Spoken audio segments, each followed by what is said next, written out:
that's how you know whether or not you're coachable. Because if you start finding excuses and reasons why you can't over and over again, the problem isn't the coach or the mentor. The problem is you. Hello, everyone, and welcome to the Farah Ali Show, where we dive deep into the minds of accomplished entrepreneurs. I'm your host, Farah Ali, and be ready to gain valuable insights as we take you on a journey of inspiration and wisdom. Today, we have with us the lovely Elizabeth Yang, who is a social selling strategist. She specializes in high-ticket sales and helps businesses expand using social media. Enjoy the show. Hi, Elizabeth. Thanks for coming. I'm so excited to have you. It's a pleasure having you today. You actually came in from, is it Milwaukee or Minnesota? Minnesota. Minnesota. Okay. Minnesota, Minneapolis. Yeah. Yes. Yeah. Thanks for having me here, Farah. I'm so excited to be here. I still remember when you were daydreaming and dreaming up your show, so I'm really excited to be here, and thank you for having me on as a guest. Yeah, so just so the audience knows, we actually met at an NLP conference or training, actually, Neuro-Linguistics Programming. So we met there and we connected, and I've been on her podcast, so she's an amazing woman, but I'm sure you'll enjoy the show. So why don't you start off with telling us a little bit about yourself, your background, and what you currently do? So I am a high-ticket sales breakthrough coach and mentor. Also a master NLP practitioner, as well as clinical hypnotherapist. But my background has been really in consulting. So I really help ambitious business leaders break their limiting beliefs to reach their next income breakthrough with high ticket sales and social selling. So I often work with business leaders or entrepreneurs on really their sales psychology.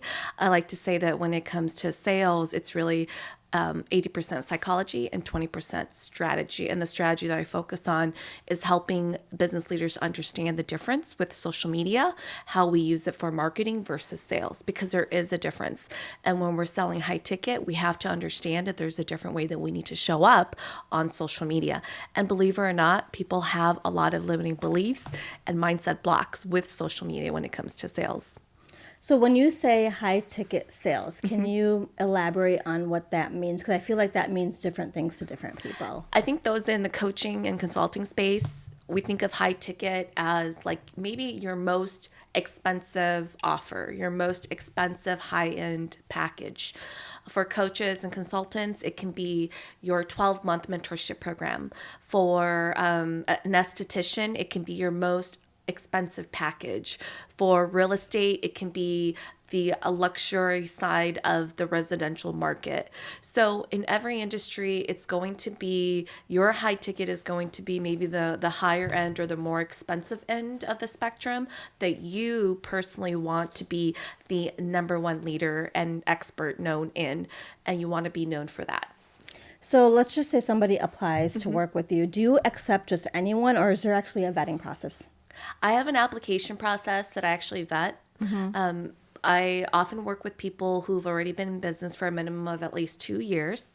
They also already have a really good sense of their expertise that they want to bring to market. So for example, they could be, maybe a marketer in their full-time job, and now they want to turn that into running their own agency and small business. Or they could already be a realtor part-time, and now they just want to do that full-time, for instance, right? Those are some really great examples. Or maybe they've already been in the business for a really long time, but they've been so focused on low ticket, or they know they're not charging enough, and they know that it's time for them to really step up with their sales and their income and really take it to that next level. And they want to double, triple, or even quadruple their sales growth. Those are really great candidates to work with me. Okay, so your ideal client would be basically anybody that, is it like a small business, a mid-sized business, or it doesn't really Small matter? to medium-sized business. Okay. If they're a solopreneur, they are ambitious and driven. They're at least six figures and multiple six figures already, and they're looking to double and grow that. Or they already have a team, and it's a very small team. So an example of that might be real estate, life insurance. And they're stepping into their leadership, and they want to start, not only they're recruiting, but they want to start figuring out, how do I recruit and start to create a consistent team that is performing and hitting their sales numbers consistently. Okay. So you've worked with several business leaders. Yes. And I'm curious, like, do you find that they generally have a similar type of mindset? Or do you feel like everybody's kind of different and that you've got to coach them through where they need to be? Like what are you seeing when they're coming in? Well, the ones that I end up working with, so first of all, I think that every business owner that I end up talking to that I'm considering working with, there's usually two types. The ones that I end up working with and the ones that I don't. I think let's start there. The ones that I don't end up working with tend to have the mindset that they already know what the problem is. They feel like they've already tried that, whatever that is, and they're not really coachable, right? They might come talk to me and they might be like, Elizabeth, do you have a new strategy for me? I know it's my mindset, but do you have like a new tactic or something that's new that I haven't tried before? And as I'm talking to them, they are like, oh, I already tried that. It doesn't work. Oh, I already tried that. That doesn't work. It's very obvious they're not coachable. And so if you find yourself telling yourself, I already know that, I already tried that over and over again, it might be a clue that you're not coachable. And it's not just coachable for me, but honestly, anybody, mentor, coach, consultant, you're just not in a growth mindset. Because the reality is that it's not that that strategy doesn't work. It might not have worked at that moment because you just maybe didn't have the right mentorship or the right skill set or the right mindset to implement. Because all strategies work. It's just the person that's executing, as you know, right? The ones I end up working with tend to be a lot more coachable. And these are the ones that when I'm working with, I look for two things. I look for, is there a skill set gap? Meaning they just don't know how to do it. And we need to fill in that gap. Or is it truly first a mindset gap? Meaning we need to shift their mindset, their limiting beliefs, and release that first before we then give them the strategy, which is then we fill that gap with the skill set. So, those people are coachable. They're willing to trust the process. They're willing to step into being uncomfortable. They are willing to release what no longer serves them and learn something new. A lot of people like to think they're like that, but when it comes to actually doing the work, a lot of people actually don't want to do the work. Yeah, actually, that makes sense. Coachable, I think that is the key. Even in my experience when I'm coaching clients, right? Those people that are like completely open to, just tell me what I need to do versus completely closed off. Absolutely. It makes the biggest difference. And it's okay for you to be curious and ask your mentor, your coach a question like, help me understand, like, why is this important for me to do it, right? It's not just like doing it without asking questions or being curious, but it's asking questions and being curious and still trusting that the coach or the mentor says execute, and I'm going to try it anyways. Even though I may not agree, even though I'm uncomfortable, am I willing to execute just to see how it is, right? And it's like, that's how you know whether or not you're coachable. Because if you start finding excuses or reasons why you can't over and over again, the problem isn't the coach or the mentor. The problem is you. Have you ever, so any of these people that are not coachable, have you ever tried to see, I'm going to try this person just to make sure, just to see if I can push through and get them to change? I fire them. You fire them. I fire them. Because it's not my job to, like they say, right? Like you could lead a horse to water, but you can't make the horse drink. And the thing is that if a person is not coachable and I have to try to somehow have them become coachable or inspire them or motivate them, they are never going to achieve the level of results and success that they want. And they will always turn around and blame me as a mentor, as a coach, because they will never take accountability. And people who do not take accountability for creating the results that they want in their life will never achieve it, period. As a coach and mentor, I think we can help motivate them and inspire them maybe once or twice, but we're not going to always be there consistently. And you know this from your own success. It's the consistency over time that is going to create the results that we want in our life. And your mentoring, your coach can only maybe do that once or twice, but we can't do it all the time. And I've just found that if you're not coachable, and do I give people grace? Absolutely. Do I have very direct, frank conversations? Absolutely. But if I've had those conversations and you're still not coachable, then I fire you because I'm just not you're not the right client for me, and I'm probably not the right mentor for you, and I move on. And that's totally okay. Yeah. It's not personal. Yes. And it's completely okay that maybe we're just not compatible. Yeah, absolutely. Absolutely. And we just move on, you know? And I think that like this whole coaching and mentoring thing just came into existence for me in the last 10 years. Yes. I didn't even know that it existed, and that I feel that each one of us needs a coach or mentor of some 100%. type. You know, In every area of our life. every area. Love, love, health, money, right? Career, everything. relationships, like all of it. And, you know, if someone says, I don't need a coach, I'm just like you said, they're just closed off. And I think sometimes people think that they can go to one of these like 2-day or 1 day events or something. Yeah, right. And that's what it does. It gets them excited and it gets them inspired. And all of a sudden they have this energy, right? Like, I'm going to go do something. But then they leave and then they're like, I have all this energy and they don't know how to take action. Right. Yeah, I love that. And that's so true. And then let's talk about the difference between a mentor and coach too, because I think a lot of times people get confused between what a mentor is and a coach, right? Because like they'll come away from that 2-day like seminar conference and be like super motivated, and then they'll be like, "Ooh, and I have this mentor," right? I'd be curious to hear what your take is on that. But like for me, a mentor is someone that will share their wisdom with you. They could potentially coach you, but I think the biggest thing is they'll share their wisdom with you. They want to see you win, but they're not going to help you, hold you accountable for your execution, right? They're not going to necessarily, they're going to check in with you. Good mentors will probably check in with you, but they're not going to hold you accountable on your BS, right? And I think having a coach who can also potentially be a mentor, they're going to mentor you, but they're going to hold you accountable. They're going to ask you, like, when you said you were going to execute, why did you not? Right? I think mentors can give you wisdom, but they're not attached to your outcome.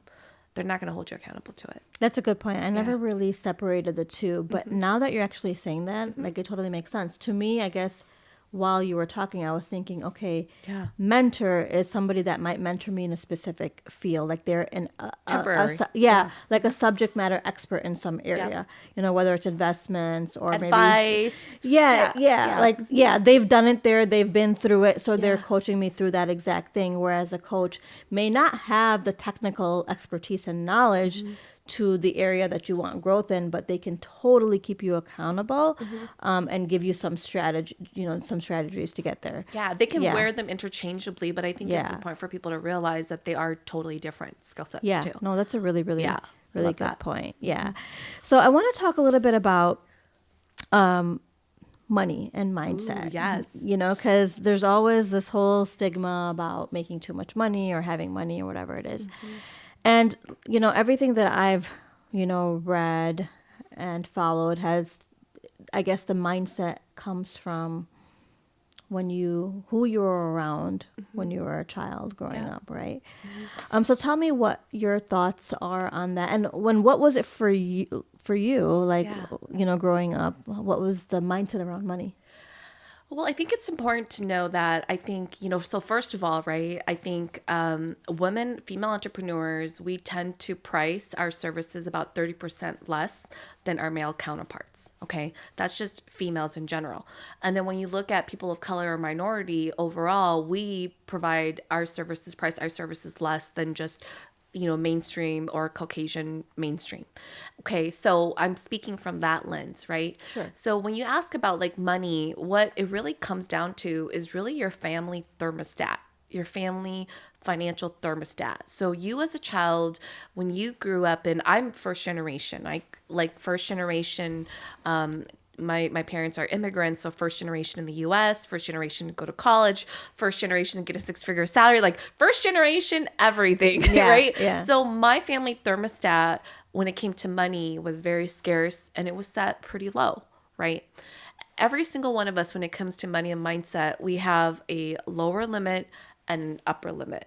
And it's always going to be within the lower limit and this upper limit that you're always going to operate in, right? this is very natural for people. For example, when you move from an employee, in the work that I do, their first year in sales, they just want to match their salary. And there's a reason why, because that's like what they're comfortable with, right? Right. And so, my mindset around money when I grew up was that, of course, like many immigrant parents, like, go get your 4-year degree, go get a corporate job, because we want you to have an easier life, in the office, looking at a computer all day, and make good money just using your mind, right? But I learned really quickly after I did that I wasn't going to be happy, right?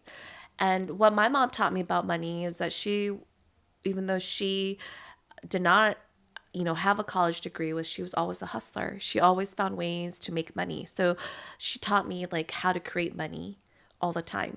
She worked many jobs, always found resources.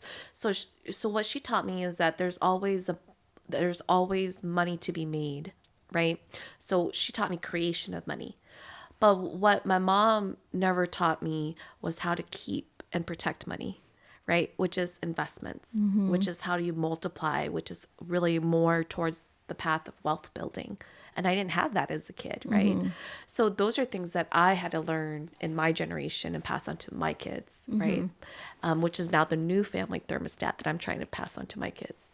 I like how you put that whole family thermostat, and you're absolutely right. Because I'm just thinking back to like when I was in college, and originally I went to school and I was told I should be a doctor, like how it is. But so in my doctor or lawyer, right? Or engineer. Those are like the three things. So like the thermostat in that, like when I think about it, I was excited if I was making 6 figures, like, oh, I'm going to make 100, 200 grand. Like that was the max where my mind. Yeah, that was the highest thermostat. Like you made it, right? Yeah, exactly. And so now looking back on it, like now today, right, there's been a series of things that have happened in my life where I've been able to increase that thermostat. And that's all because of getting out there and educating myself. And how uncomfortable that was for you when you had to break that thermostat, right? Yeah, because it's hard. Like we have our own belief systems, right? And it's hard to internalize, like to be aware of A, what that actually is, and then B, like how do you change it? And you do need people and coaches and mentors and friends and people around you to help break that like ceiling that we put on for ourselves, especially as women and like you said, minorities too. Yeah. And it's so important that we recognize that, right? Because I'll give you an example of how important this family thermostat is. I had a client, she was running a jewelry business, more of a luxury high-end jewelry business. She had been wanting to raise her prices on her jewelry for a really long time, but she could not find the heart to, right? And she just couldn't figure out why. She just thought, she knew it was a mindset issue with raising her prices, but she couldn't figure out why until she started looking at her family thermostat. And what she realized from her childhood was her family thermostat was always set to really low, that they didn't have a lot. And that if they anytime that she wanted new clothes or she wanted something a little bit more than what they could afford, it was like there was a lot of guilt behind it. Guilt behind asking for it, asking for a new shirt, asking for new shoes, she had to wait for handouts because that just wasn't their family thermostat because they were generation and that's just where her family, how they grew up. So that belief, that thermostat she brought into her business with setting her prices, she felt so much guilt raising her prices. Once she started to recognize, right, and we know this, once she became aware that that's where her guilt was coming from, and we worked on her mindset to shift that and release that guilt, boom, she doubled her prices literally the next week, right? Yeah. And so it's important that if you find yourself not raising your prices like you should, or you're not hitting your sales goals like you should, or you're not, listing and pursuing homes like you believe you are capable of, odds are it's your family thermostat with your money mindset. Yeah, I actually had the same issue. Like, I was like, how am I supposed to charge somebody, a couple $100 per hour for coaching, if not more, sometimes just depending on your experience, right? And you kind of feel like you're ripping somebody off, but you're not, because you're making transformational changes in their life. And what is that worth, Yeah. So how do you help people set their pricing when it comes to their coaching? Like, how does anyone that's listening, how can they say, okay, I have a service or a product or whatever it is that I want to sell? Like, how do I value that? So this is the exercise I give clients. So if they're listening or watching, I would love for you just to take a pen out and write this down. So write down your current price right now, right? So let's say that your current price right now might be $100. And then the next price I want you to write out is what you ideally want to charge. Okay, so let's say it's $100 an hour and you're like, I want to charge $150 an hour. And just notice what's coming up for you. Like, is it guilt? Is it fear of judgment? Is it imposter syndrome? Note those emotions and write it out, okay? Then I want you to add a 0 to that 150. Now that 150 is, 1,500, right? How does that make you feel? Note that, right? Note that. What are the emotions coming up? Do you even feel more pressure, more fear? Now add another 0 to that. Now you're charging $15,000 an hour. Holy smokes. How are you feeling about that? Yeah. Why can't you charge $15,000, right? And this exercise is so powerful because what it does is it starts to test, again, your family thermostat of that upper limit, right? $100 is sort of like the comfortable limit. 150, you're kind of pushing up against your upper limit. All of a sudden now Elizabeth says add another 0. You're at 1,500 and you're like, breaking that ceiling. And now you're charging 15,000 for an upper limit. Oh my gosh, you totally just broke your like upper limit. That's crazy. That's like not going to happen. That's where you want to go, because the more that you can kind of be, you'll learn about me. I always tell my clients, like, be unrealistic. You start to realize what's really going on in your head, when your mindset. So just by doing that exercise, it starts to reveal all these emotions for you. And then once we do that exercise, what I love to do then is to go back and say, okay, now that we've totally freaked out your mind, right? Which we want to do is totally break your glass ceiling of those limiting beliefs. Let's go back now and let's look at what feels good. Because when it comes to sales, I always want clients to pick a number that feels good to them. So if you're charging $100 and you already, that's just because you feel good, but you really know you deserve more, that's not truly feeling good. So maybe you want to be at 150, but you feel like that's a stretch. Start with 125. And we just kind of move that number until it feels good. And then I want you to set a goal and say, okay, I'm going to charge $125. I'm going to get 2 clients at this rate. And then I'm going to set a goal to charge $150 in 6 months, right? So find that number that feels good, but then give yourself a time-driven goal of where you want to be with your ideal pricing, or like the number of clients that you're going to get before you charge your ideal pricing. That's usually the strategy that I take, because that helps you build into it, because you want to make sure that you feel confident at that number. If 150 feels too nerve-wracking, you're going to show up in that conversation lacking confidence, and that's not going to help you close. So we might have to start at 125 and then work our way up. Once you get confidence with closing at 125 an hour, then great. Now let's work on that same exercise and get you to 150 and then move your way up. Is there anything where you assess the value somebody's contributing aside from just a feeling? So for example, let's just say I'm doing a coaching session and I'm charging $100 an hour, right? Now I might feel comfortable with it because I think I'm all that. But is there, let's just say I'm coaching you and there's not as much value that you perceive that I think of myself. Is there some sort of concrete or tangible sort of value system that can be placed on what I'm charging?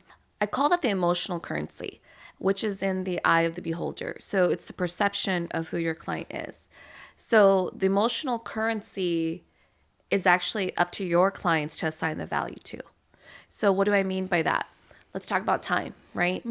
If you are coaching a stay-at-home mom and you're going to save her an hour and you're charging $100, that might seem a lot for a stay-at-home mom who doesn't have an income. Your value might be too expensive for her because she might value her 1 hour as honestly not that much, right? If you're charging an executive $100 an hour and you save this executive mom an hour of her time, she's going to look at her salary and I don't know, maybe her hourly rate is $500 and you can save her an hour, you're worth it. So that's what emotional currency is that if you save her 1 hour of being stuck or 1 hour of pain or sadness, whatever that you're helping them break through, you have to ask the questions that allows them to see for themselves, like, what is this emotion costing them with their time? How long are they stuck on this problem? If they've been stuck on this problem for 3 days, what is that doing to their business? Right? They're on Netflix eating ice cream for 3 days and they're not generating leads. How much is that costing them per day? Right? Like you have to ask the questions as a coach to help them see that for themselves. You and I can't, even I in a sales conversation can't assign that. I can give them the formula, but I have to guide them to ask the questions so that this person or prospect does the critical thinking because only he or she can assign the value to that. I can't. Does that make sense? That's what I call emotional currency. Yeah, absolutely.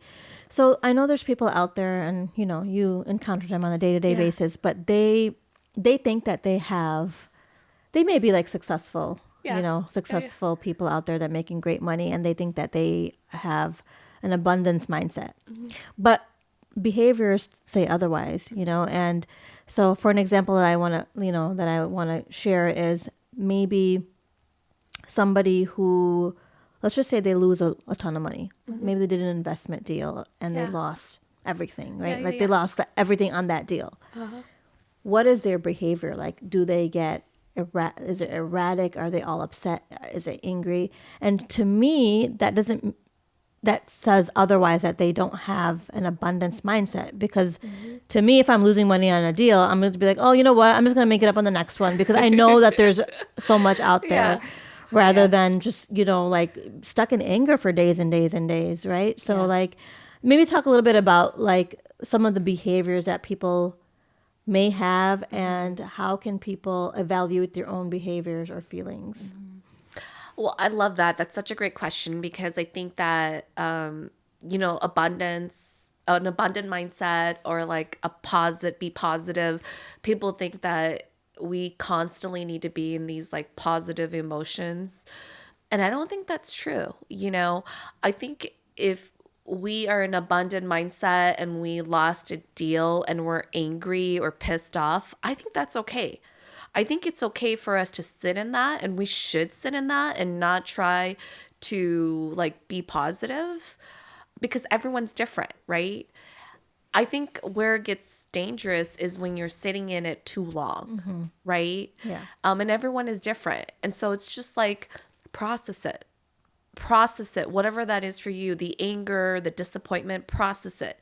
My rule of thumb that I tell clients is give yourself 72 hours. If you feel like you need to be on Netflix to eat ice cream, or you need to just go to a massage for 72 days, or you need to read a book and like not be bothered for 24 hours, whatever that is, 24 to 72 hours is a good time to reset. I call it the reset period.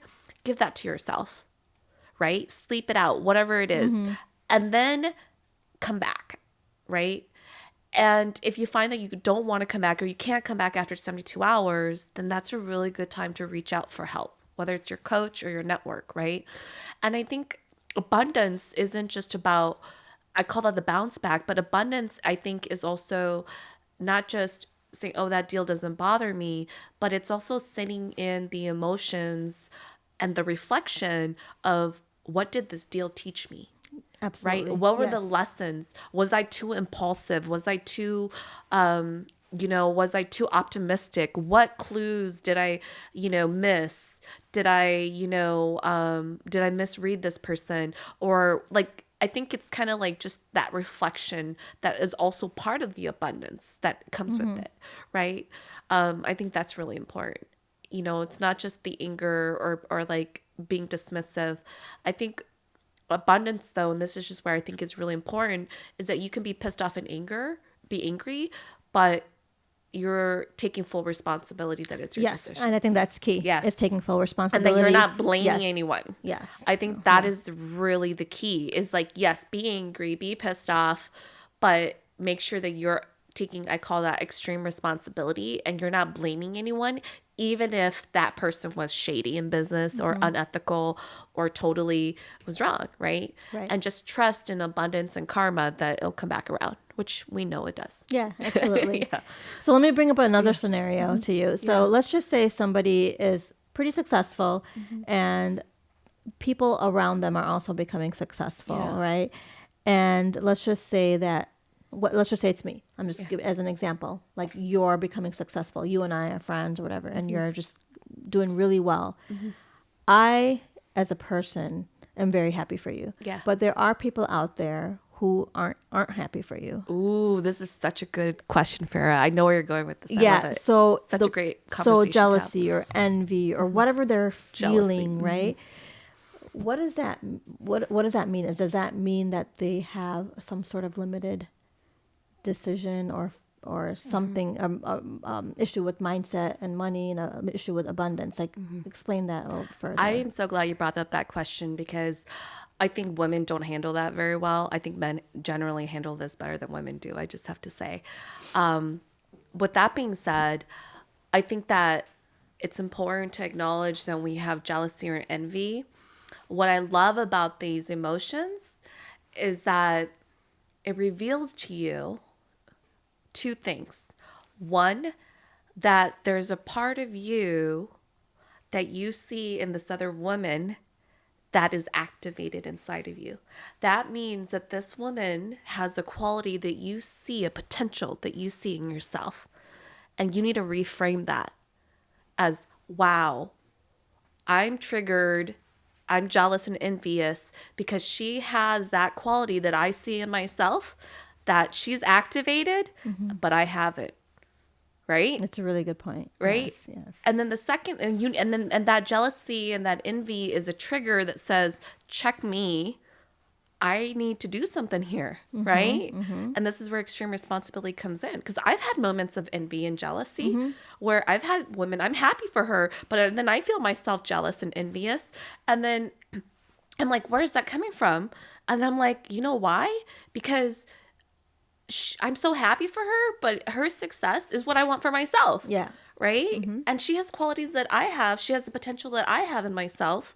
So I think recognizing that and admitting that and being humble enough to admit that is the thing. And then the second piece, which is, I think, the biggest step for yourself, is to do the work. And how do you do the work? You have to reframe your mindset, which is to let the envy and the jealousy be a clue for you. And then you have to, this is literally what I do, is you say to yourself, wow, how blessed am I that I am steps closer to being the proximity of women like that are just as successful. This is the universe giving me clues that I'm closer to where I want to be, right? Like, just that reframe of like, ooh, I'm jealous or I'm envious. That means that she has what I know I have potential inside of myself. And then reframing it and being like, wow, this is a clue that I'm so much closer to where I want to be. I'm so much closer to my goals or my dreams of doing this.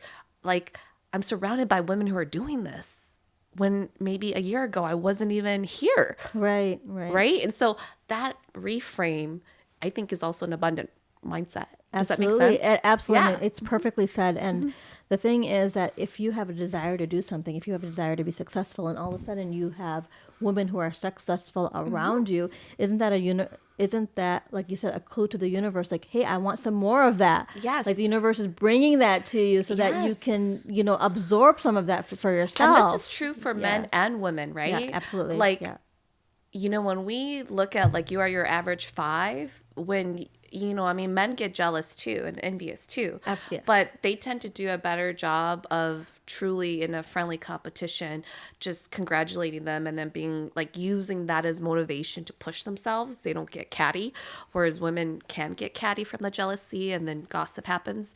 But is that men and women can both experience this. But I think you have to look at it like the envy and the jealousy as a clue that it's saying to you, hey, you got this potential, but you're not using it. And it's time that you need to step up. It's not this person, it's you. And then reframing it, like you said, you and I talked about, wow, you're just steps closer to where you want to be, because look at who you're surrounded by. More people that are doing what you want to do. How fortunate are you? Step up. Exactly. Yep. And I'm going to give you one final scenario, because I know this comes up a lot. Okay. Especially amongst business people. Yes. So you and I are both coaches. Yes. All right. Yes. Okay. So we're both in the same field. We do business coaching, it's transformational, all of that, right? Yes. Yes. However, you invited me to your podcast, and I invited you to my podcast. So even though we're both coaches and we're supposed to be in competition, we're not. We're collaborating. And I think that is because of our mindsets, right? Yeah. So talk more about like this competition versus collaboration. Yeah. So I think that it's what I really love about, so just a couple of thoughts. I think I want to answer this just in terms of being a woman and just in general, okay? Because I think women, I love women and empowerment, but I think we don't do this as well as I think men do. I think that for me, I've been in the space of women empowerment for a really long time. And I've noticed that there's a difference between women being empowered and women that stand in their power and share their power. Okay, there's a big difference. And when it comes to, I think, collaboration, women that are empowered and stand in their power and own their power and share their power, they're not as threatened by other women. And what I mean by that is they don't see other women as competition, but rather let the best women win. Because if she's winning, I'm winning. And I know that's very much my mindset. And when I met you, I felt like that was your mindset too.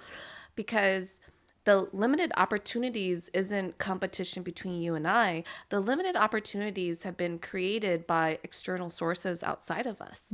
And what I hope that we can inspire more of is the fact that you bring your best game forward. I bring my best game forward. And through our own unique backgrounds and experiences, that we can serve an audience, and someone's going to sit out there and they're going to be like, wow, Farah's experience really resonates with me. She's the right coach for me, or Elizabeth's the right coach for me. And that whoever speaks to you, right, that you're going to be able to serve and let that audience make the best decision, right? Not you or me competing, you know? And I think it's that mindset of, let's not just be empowered, but let's stand in our power and let's share our power. And let's really let's just really serve, bring our A game, our best game to serve our audience, the people, and let the people choose what's best for you. You know, and don't get me wrong. I've had experiences where I've had prospects who want to work with me, who are shopping prices with other coaches, right? And I'm not necessarily the cheapest on the block.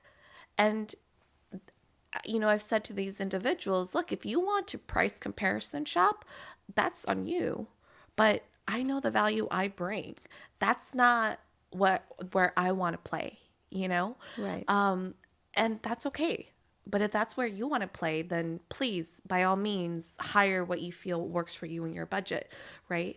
But that's, this person's choice. And I respect that, right? As you know, in NLP, it's about respecting their world, their lens of the world. Their lens of the world, yes. Yeah. Yes. So I think collaboration has to be really just owning your power and understanding like what lane you're really good at, your strengths, what your superpower is, and like what you feel comfortable sharing that power. And what I mean by sharing that power is that, are you comfortable like being in front of the stage and then having someone also share that stage with you and step back, right? I think it's really, really, really important, because if you're not comfortable like using your own voice and you're trying to collaborate with another woman, then that insecurity is going to jeopardize that collaboration. I think that's the key, is the insecurity. Is like how secure are you in using your own voice? Because the more secure you are in using your own voice means you're owning your power, which also means you're willing to share that power. And I've just found over the years with my career that honestly, like, I don't know if it's just age or experience, but the more that I've allowed other women to shine on my platform and they're winning, I just feel like the karma just comes back to me too. Yeah. You know? And that's truly an abundance mindset Yeah. for sure. And it's not even just women, men too. Yeah, You know? absolutely. Like just anybody. That it's kind of come back to me tenfold. You know? And we can't serve the billions of people out there, right? But like you said, there's going to be certain people who will gravitate towards you and your style. It could be like personality. It could be like specific details from our background, right? Like I've had African American women who feel like they can resonate with me more because I'm a woman of color, right? Just or I'm a single mom, right? So these details just somehow. These little things is what really makes us unique. So let the people choose. Yeah, and and for us, at the end of the day, we're here to serve, right? We have something that we offer, and we're here to serve. So, like you said, let people gravitate towards who they resonates. need. Yeah, exactly. Yeah. And the key is for you to know what your superpower is and what you're really good at and what you're not. Because I've had to refer other prospects to other coaches because based on what the person was looking for, I just knew that wasn't my strength and I knew there was a better coach suited for her, So. Absolutely. Definitely the right mindset. Yeah, 100%. Yeah. So you have, in certain situations, you brought up like how women need to work better on certain things and that men have that down. Yes. I want to talk as in your career, has you being a woman hindered your growth, or do you think that it didn't have any impact on it whatsoever? Of course, I think for a really long time it did. I worked in corporate America, and then obviously being a small business owner, being a woman, I think for many years I felt gave me a disadvantage. I think at least when I was growing up, being first generation, I felt like I had to adopt a lot of masculine traits and characteristics in how I lead, being very highly analytical, very assertive, just, these masculine traits, right? And it took me a really long time to find this balance with what I'm calling like my feminine characteristics or my feminine energy, right? And I think that the key is really like, again, there isn't a right or wrong. Men and women both have feminine and masculine energy in all of us. The key is to find that balance that makes you feel confident. I call it being a humble warrior and confident. And for me, I used to think that being minority and Asian and a woman was a bad thing because when I went to a networking event, most of them were like Caucasian, right? Yeah. And I'd be like, gosh, I'm the only woman or I'm the only minority here. But I've learned to embrace that because now they actually remember my name because I'm the only woman or the only minority there. So they're like, Elizabeth Yang, you're the only person, right? Yeah. So you just learn how to take what you might think is a disadvantage and make it and challenge yourself to be like, how do I make this an advantage for me? And I think I've learned to do that. I think there's a lot of things that, like, I actually think women are better salespeople than men. I think we do it naturally. I think we don't call it sales. But if you've ever been convinced to buy anything, from a woman or try a restaurant or anything when she's made recommendations, that's selling, right? I've had, men who've hired me because their sister said you should work with Elizabeth and I didn't have to like sell them on anything. So I think, there's so many beautiful advantages to being a woman. For example, I think that being a woman that I really am starting to embrace with my femininity is like nurturing when it comes to sales. I think the nurturing process in sales is so feminine. I think that the men who do a great job of nurturing in the sales process actually activate their feminine energy, very much so. And what does that really mean? That means that they are paying attention to what matters to the prospect. They are following up with the details that matter to them. They are, staying in touch, communicating very clearly, effectively, efficiently. I mean, those are feminine like characteristics, right? So it doesn't have to do anything with gender, but it just really has to do that both men and women have feminine and masculine energy, and how do you lean into that? And for me, I'm learning to embrace in this era, like how to lean more into being a woman, and owning that. And the reality is that I've been in rooms where that makes men very uncomfortable, you know? But that's not my problem. That's theirs. Exactly. Because, I mean, I've had to learn how to adapt. They should adapt too, you know? Absolutely. So, yeah. Yes, and if they need coaching for how to do that, they know where to go. Yeah, exactly. Yeah. Exactly. So I know you've been trained on as a master practitioner in NLP and hypnotherapy as well. Yeah. Are there any other trainings and certifications that you have accomplished?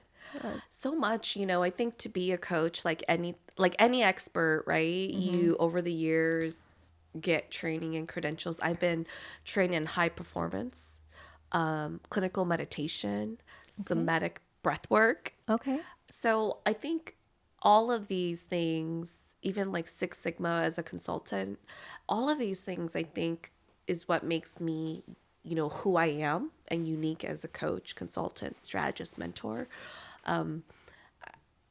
This is why I think for me, what I do uniquely when I work with my clients is what I call the 80% sales psychology and 80% sales strategy, where it is the coaching mindset practitioner work, but it's also the strategy. And it's because for me personally, I love that, because the strategy is really the action plan and execution that I love to give my clients or support them through after the mindset, the strategy, and the psychology work, and the releasing that. Because as you know, after you can shift your mindset, if we don't pay attention to how you're executing your environment and the next steps, you can quickly default back into your old mindset if your environment is not supporting you or you're not enforcing and having boundaries, right? So all those trainings, I think, is what really makes me kind of, who I am.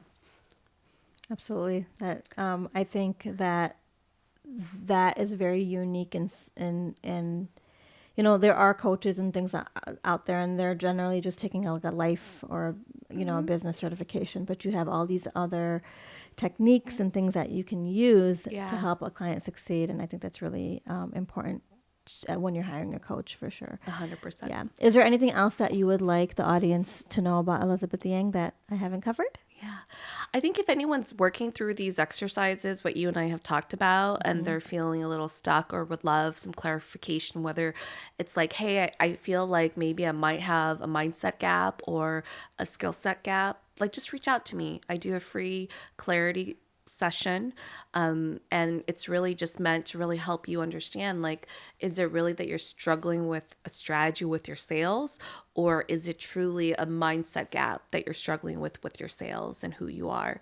And I think my goal is just to really help people get clarity on which direction should I go, left or right, and so you'll have my information listed, and they can just reach out. Absolutely. Yeah. If anyone's interested, please reach out. She's excellent. I've known her for almost I would say like almost 2 years. And we keep in touch, and she's an amazing person. Yes. So thanks for being here. Oh. And I know I really enjoyed it. Yeah. Thank you. Yeah.